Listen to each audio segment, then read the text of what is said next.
what St. Joseph the Worker is. And you were on the show this morning, and something really interesting.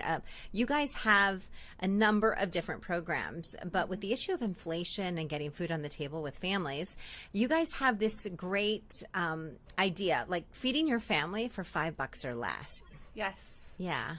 Yes. So we have 3 classes that we provide to our clients, and now we're opening them up to the community. Our meal prep and food budgeting class kind of was born out of our financial 101 class when we realized that most people don't know what they spend on food monthly. Yeah. And then just really analyzing, the market and the inflation and what does it really cost, and really how can we budget food and meal prep and, stretch our dollars. And so we do a monthly class. It's open to the public. And it didn't used to be open to the public. No, it didn't. Yeah, it was just literally for individuals that were going through our program.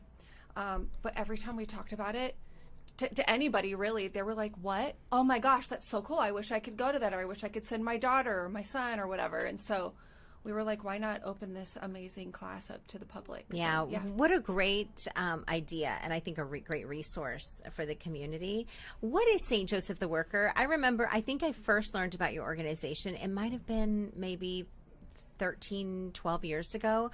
I had never heard about it before, and people know about St. Vincent de Paul and St. Mary's Food Bank and things like that. But what is St. Joseph the Worker? Yeah. Good question, and I'm right there with you. If you would have asked me about St. Joseph the Worker a few years ago, I'd have been like, what? We are just this amazing little nonprofit that flies under the radar. We've been in business for 36 years, and what we do is we provide pathways to self-sufficiency with employment at the core to individuals experiencing barriers. The question I get asked a lot is like, well, what are barriers? And it really just anything. It could be you're a convicted felon. Maybe you're in your sobriety journey, or maybe you've escaped domestic violence and you haven't worked, or you've been a stay-at-home mom for your whole life and you're trying to get into the employment, field, or maybe it's just your background. Maybe you have a lot of trauma and you just don't have confidence and you don't think you're deserving of a certain type of job. So someone comes to see you and they say, okay, we could really use the help. They're going through tough times. How does that process begin? Do you have counselors or social workers there to help? Yeah, we call them employment specialists. My board calls them hope dealers. I love which that. Is hilarious. I'm like, we're just slinging hope all day What long. A great idea. But yeah, so you would just walk into any of our offices. We have a location in Mesa, another location in Phoenix, and walk-in basis. You walk in and essentially just tell us your story. Like, who are you? And, what has been holding you back? And what do you want to be? Where do you see yourself today? Where do you see yourself in 2 years? Where do you see yourself in 5 years? And we really just kind of analyze case by case the individual and how we can help. So resume writing, LinkedIn profile setup, interview close, mock interviews to prep them. We show them how to job search. We also have 50 preferred business partners, which are local businesses here in Arizona that are open to hiring individuals with barriers. They are willing to pay these individuals $17 or more per hour, offering 40 hours a week and benefits, which are really important to us. I think that is a great idea, and here's why, because I think there's a lot of businesses, employers out there that don't always, let's say that somebody has a felony record, but they've turned their life around.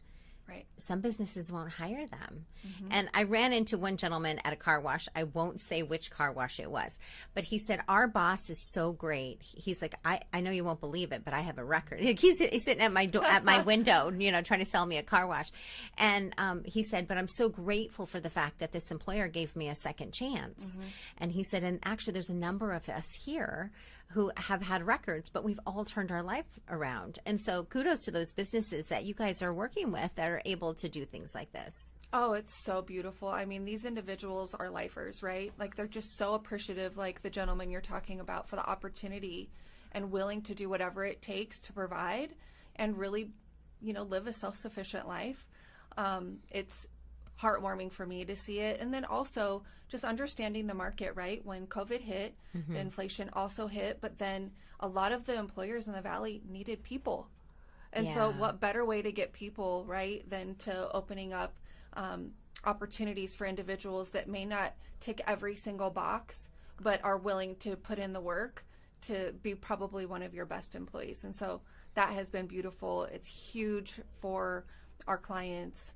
And so, yeah, that's kind of like the employment side of what we do. We also have a housing program for individuals that are working, which is really unique here in the Valley. Oftentimes we hear about like shelters, affordable housing, transitional housing, but really what we offer are, we have apartments scattered throughout the Valley in middle-class neighborhoods. Okay. Fully furnished, remodeled, something you would be really proud of to come home to every night. Well, because when you get a job, you need an address, right? Isn't that part of the process? Like, I remember covering a number of stories on the homeless population, and they would say, you need an address. And so that was something, a lot of shelters will let them use it. But in this situation, they would have their own place. They'd have their own place, and something that what I have learned, I grew up a homeless in the Valley, and for 14 years. I've lived a very similar life to probably a lot of the individuals that we serve. And what I can tell you is that if you're constantly being provided what you're already in, you don't know what's out there. You don't know how to work for something greater because you don't know there's something greater. And so the intent of our housing is to let these individuals know you're worth it. Yeah. You deserve this. You're waking up every day and you're putting in the work, and you deserve an apartment just like this. Not a transitional housing in poverty, right? That's like reminding them of the very place that they just escaped. And so it's a 90-day program. They get to live in our housing for free, and they save 80% of their paycheck in their own bank account. And really, they have to work, right? That is the primary thing, and that's where these classes come in. So those individuals, they learn the meal prep, meal budgeting, financial 101, and then we also have, I like to call it life skills, but it's like the soft skills that you're not taught in the market when you're shopping for a job.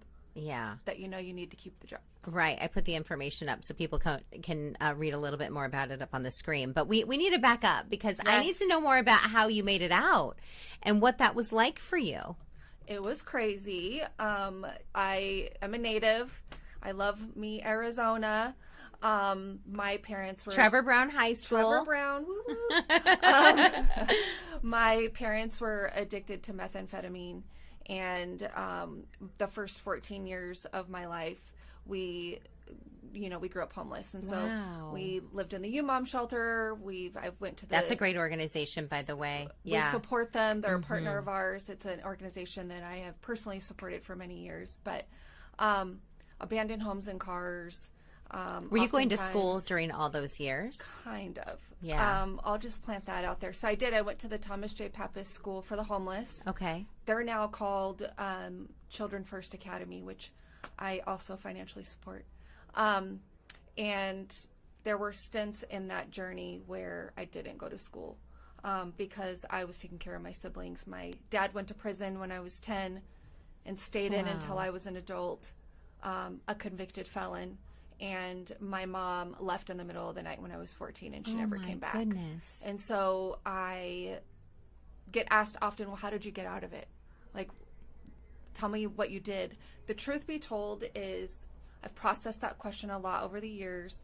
And I think the way that I can answer that is that I knew from my earliest memories that I absolutely hated what I was in. I disliked it. And I attached myself to teachers, individuals at nonprofits, anybody that gave me hope, that taught me that there was something greater than what I was in. That really, and I just was like, I will never live the life that my parents gave me. And I just truly worked my butt off to ensure that that is not where I landed. And then I had a wonderful, beautiful career, very successful in commercial real estate for 20 years. On paper, I had what every person dreams they would have in their life, and not a need for anything except for the fact that I was extremely empty and felt like I couldn't figure out what brought me joy. And so after 20 years, I had my business partner buy me out of 4 different businesses. I took 8 months. I convinced myself I was retiring. I took 8 months of just some soul searching to figure out what was my purpose, and magically St. Joseph the Worker kind of landed in my lap. It was something I'd never heard of St. Joseph the Worker. Right. But I thought about it, and I'm like, wow, the clients that we serve are my family. I empathize with who they are, what their struggles are, and understand what we can do to better serve them.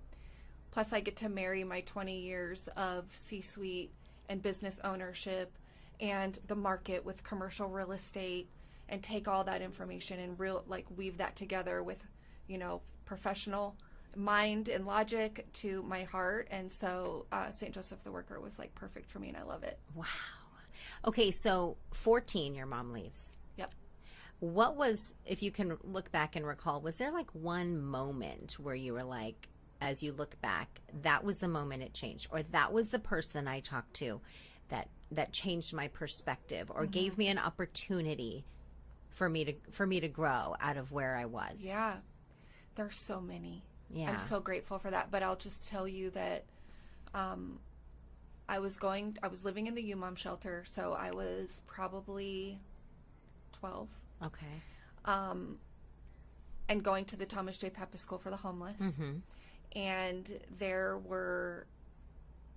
the teachers there were great, but there was this particular teacher, we were called them by their first names. Her name was Stacy. I still cannot find her. I've searched for her as an adult for years. Stacy, if you're out there, we need to hear from you. We need to hear from you, Stacy. She just must have saw something in me and picked me up on a weekend and took me to NAU for a campus tour. Oh, wow. She drove you up to Flagstaff. She drove me up there, and I will never forget that. Wow. A one-on-one intention from an adult that's like being nice to me and not looking for anything in return. Consideration. She had the coolest car. It was like the old school, like Volkswagen bus looking yes, thing. Yeah. Oh my gosh, it was so cool. And I just remember walking on this campus and thinking like, I want to be just like these people. This is the coolest thing I've ever experienced. And we like ate out and just a whole day of something I had never witnessed before. Wow. So I'm so grateful for her and for that experience. When I became an adult and was able to give back, I started searching. So I would do toy drives and food drives for UMOM. I was searching for those teachers, and I have so many stories I can share that are very similar to that in my journey growing up, of individuals that went above and beyond what their job was for a kid that was in an environment that she didn't choose. I think you mentioned when you talk about teachers, I think there's so many out there that you don't think about it until later in life, and you think, oh my goodness, they really sowed a seed, and then other people water it, and then it grows. Yes. But there's a lot of teachers out there, so thank you to all the teachers who take the time to do things like that. And at the Thomas J. Pappas School, I remember when that school was unfortunately thriving, but so glad for the teachers who were there, and so much good that they have done. It has been incredible. So you come back from NAU on that trip, and you're still caring for your younger siblings. Yep. And so you're at 14. Are you providing for them, or how is that working? Kind of. My mom would disappear sometimes for like months at a time. We were living in Sunny Slope in an apartment with no running water and no electricity. So anytime we did have housing, air quotes, right, it was typically without electricity. And so I dropped out of school. I did not go to school at all my 8th grade year. And I was just a caretaker. Back then, food stamps were like paper, you ripped them out of a book. I'd put them in a shopping cart and walk up the street, and there was like a discounted bread store, and which still are the best, by the way. Heck yeah, they are. So we have to take just a quick 2 minutes.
All right, welcome back. You are looking live at a beautiful city around the country, and this will be our mystery camera.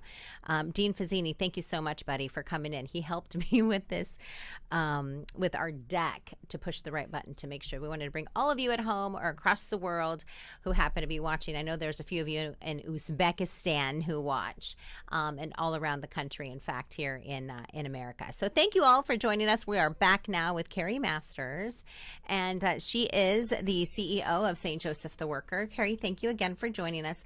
Let's continue on with your story, if we can, and then we'll get to how everybody who's watching can really take part in your services, because you do so much good for the community. So you're 14, your mom leaves for months at a time, and then how do you help to raise how many siblings do you have who are I'm the oldest of 4. Okay. And you're raising them at this point when mom disappears. Yep. I think that's the only life I ever knew, right? Yeah. I was born a mama. Like, that's just what it was, right? I was born into it. I became like my parents' mom. Then I was my siblings' mom. And I was just purely in survival mode. And I think there's a piece of me that will probably always feel a little bit of that. But yeah, I just made sure that we all had food and, all the basics that I possibly could at the age of 14. And because I have a 14-year-old son, and I can't imagine, he can't even provide for himself sometimes. So I think for a lot of us parents, when we think about the life that you've lived and survived and grown from, it's sometimes difficult to imagine. I think trauma grows you up rather quickly. Having grown up in that life, there was a lot of abuse, from sexual abuse to physical, mental, emotional, like all of the abuses. And when you are dealt that hand at such an early age, it just grows you up. And I think I was just overly mature for my age, without a doubt. And I loved my siblings. They were my babies. I hated the situation we were in. I disliked my mom a lot for creating that environment for us. But I loved them so much more that it was just, I didn't know any different. I just didn't know any different. So you don't really go to school in 8th grade, and then take me through high school. You go to Trevor Brown. Yep. Your younger siblings are going to school at that point? They are. Mom left in the middle of the night. So back then, this is the 90s, okay, you guys, there was not cell phones, okay? I went to a payphone and called my grandpa collect and let him know what was going on. Long story short, he came, got guardianship of us. I lived with him from 14 to 18, and then my siblings were kind of scattered between grandparents, aunts, uncles, kind of thing. So yes, went to school. I was the first in my family to graduate high school, and Trevor Brown, go Bruins. And I, first relationship out of high school, I ended up pregnant with my beautiful daughter, who's now 23. And at 5 months pregnant, became a single mom, and have been a single mom her whole life. Did you go to college at that point? I didn't. College was always my dream. Are you kidding me? Like, even now, sometimes, you guys, like, I'm like, maybe I should go to college. I responded to a Craigslist ad for a receptionist role for a company here in the Valley called LGE Design Build. They are a commercial GC. Oh, I've seen the signs. Yes, they're everywhere. I've seen the signs around town. Yes. They're now in Texas, but in Chicago and a bunch of other places. But I started there and worked there for 20 years. I started as a receptionist and worked my way up to chief operating officer. I bought in as partner, and then we started an architecture firm. We started Creation, which is a development company, and then also a nonprofit called the David R. Sellers Foundation. It was like nothing I can ever explain, and I'm so blessed and grateful for that journey. But I think I hit a point in my life. It was like cruising into my 40s, and I kind of looked back and I was like, what did I ever do for fun? Like, I've been in survival mode my whole life. Right. My daughter's now grown. I'm single. I don't know what brings me joy. I haven't really traveled. I have all of this success, and I don't know what to do with it, and I'm not happy. And so, yeah. Oh my gosh, I have goosebumps. Just thinking about the way how you've worked your way up through the business. That must have been incredible too, for the example that you were to your siblings also. Yes. And to your family. they definitely still look at me as like Mama Bear. Yeah. Including my dad recently passed away, but including my mom. She's severely mentally ill. And so you reconnected with them both. I did, kind of. My mom and dad never came back. I was an adult when my dad got out of prison. And while my dad, he changed his life, like prison actually set him on a different path, which I'm very grateful for. I was an adult, and there was so many years that he wasn't there that we never really developed the father-daughter thing. But I was always very respectful of his journey and proud that he was able to, change what his past was.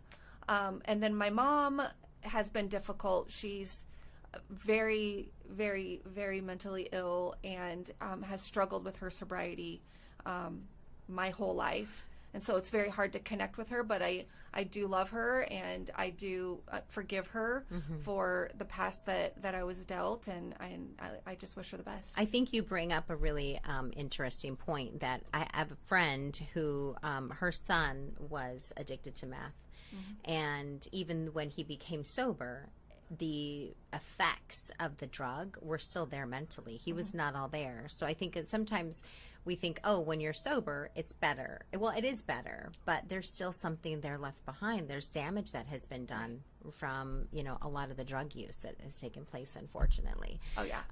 Thank you for mentioning that and for sharing your story about everything, because it's just remarkable.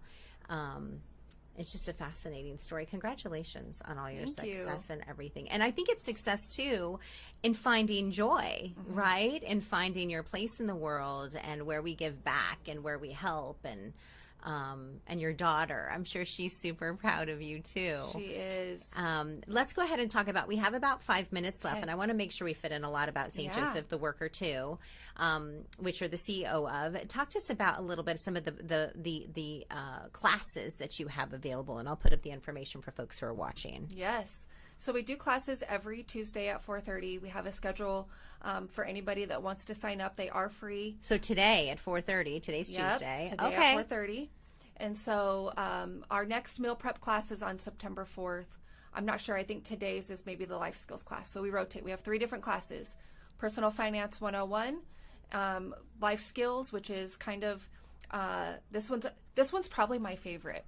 It really teaches you, like, if you've not been in the workplace, or maybe you come from some barriers and you haven't really been taught, like, when you're at work and you do your job is done and you've got 2 hours left on the clock, do you play on your phone, or do you maybe ask somebody if they need help, or do you go to your boss and say, hey, is there something else I can take on? Yeah. So it's like teaching some of the things that are the unspokens that these individuals may not know.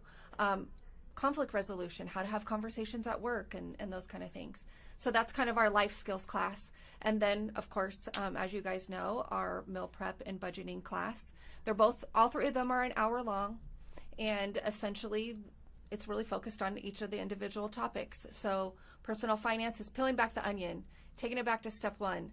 Like, what is a FICO score? How does that impact me? And what can I do to increase it? You need that to buy a house, to buy right? a condo, townhome, apartment. You need Absolutely. to get a car loan. You need to get a credit card. To get a credit card, you do.